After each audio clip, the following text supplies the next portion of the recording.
Hello and welcome to the ezeep Zapier tutorial series. My name is Gavin Newton and I'm the Developer Community Manager at ezeep. I help our customers integrate their printing with our API and also no-code solutions. In this video, I'm going to show you how to automate your printing by connecting Gmail and ezeep using Zapier.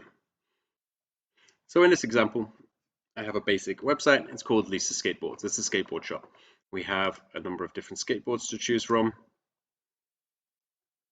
And we also have multiple countries we can order from. So I'm going to order Lisa's favorite. And I'm in Germany, so I'm just going to select Gav's house. And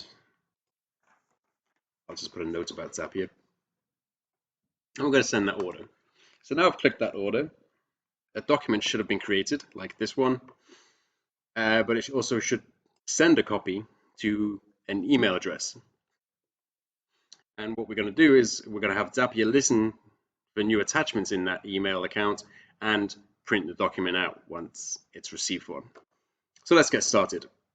If we go over to Zapier, if you don't have a Zapier account, you can just create one at zapier.com. And once you get to the main dashboard, you can just create your first app by clicking on Make a Zap. And you'll be asked to select your trigger app. And for us, we're just going to name this first. We're going to call this Skateboards.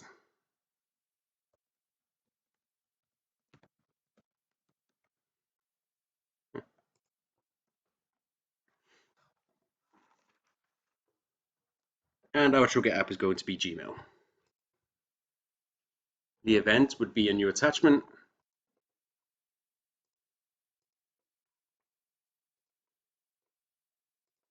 And you'll probably have to enter your credentials for the first time, but then you can save them.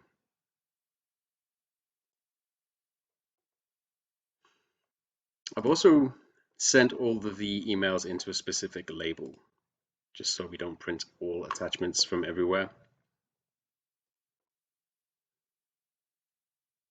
So I'm just going to test this trigger, and I should be able to see that email. What did we order? We ordered the Lisa's favorite for $89.99. So I should have something in that about there we go, Lisa's favorite. The country is Germany. The customer left a note here to see order for Zapier. So that's our email. Zapier found our email, and we know it has an attachment. Attachment B. Great.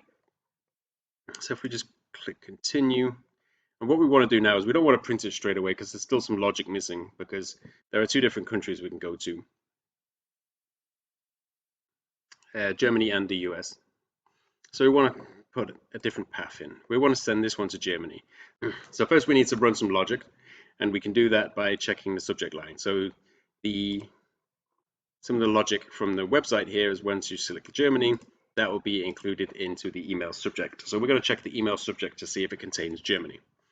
And there are two paths here, and we can edit this and we'll just call it German website, German warehouse.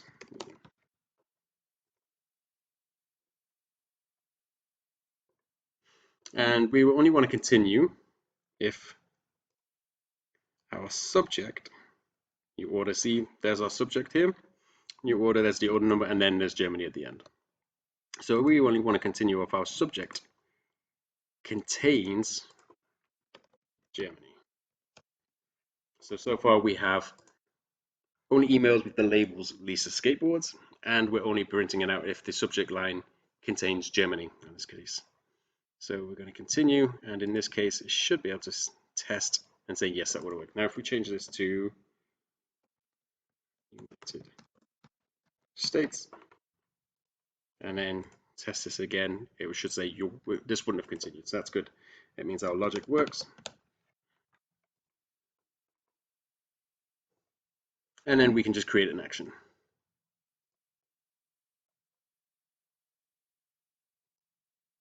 And that's printing with ezeep Bloom. So we could create a second path for the United States, but it's the exact same, so we don't need to repeat that. We're just going to print the file. And you'll probably have to put in your credentials.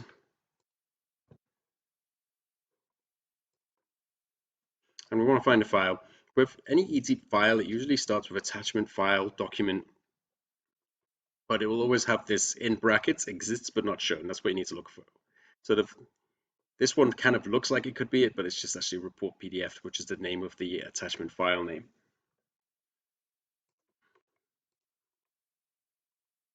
Of course, let's choose my work computer. You don't always have to put the file type in. If there is the file extension as part of the file name or the file, then we should be able to recognize it automatically, but I just put it in there because this will always be a PDF, so just to make sure. And the file name, we're going to select the subject because this should have a unique order number there.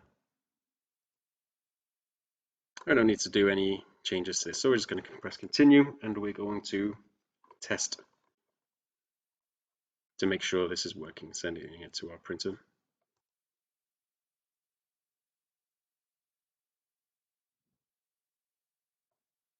Okay, so that appears to have worked. So now what we need to do, actually you can hear my printer making some noises now. Okay, now what we're going to do is we're going to turn this on. Okay. We just want to delete this second path. Delete step. I don't need to go through all that again, you already know it. So, and we should be able to turn the Zap on. Now that Zap is on, we're going to send another order with the website and see if that prints through automatically. So we're going to order the burner, $89.99 at Germany. Yes. Of a house. I don't actually have two houses.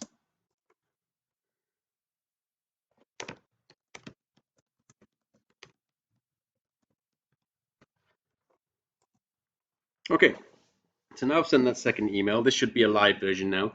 The thing is with the live version, you may take a little bit longer because Zapier will send a request to Gmail every 60 seconds to see if there are any new attachments. So in the live version, you could wait up to 2 minutes before your printout comes. So I'm just going to stop the video and we're going to check in a couple of minutes. Okay, so my document is now printing out. It has to be the correct one according to the notes.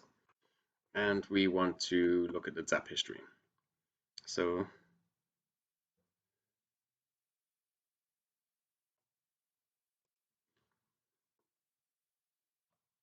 and it looks like this is the correct one. Success. Okay, well, I hope you found that helpful, and I'm looking forward to seeing you more in further videos. If you'd like any help with your Zap, just get in touch with us. You can find our contact details at www.ezeep.com.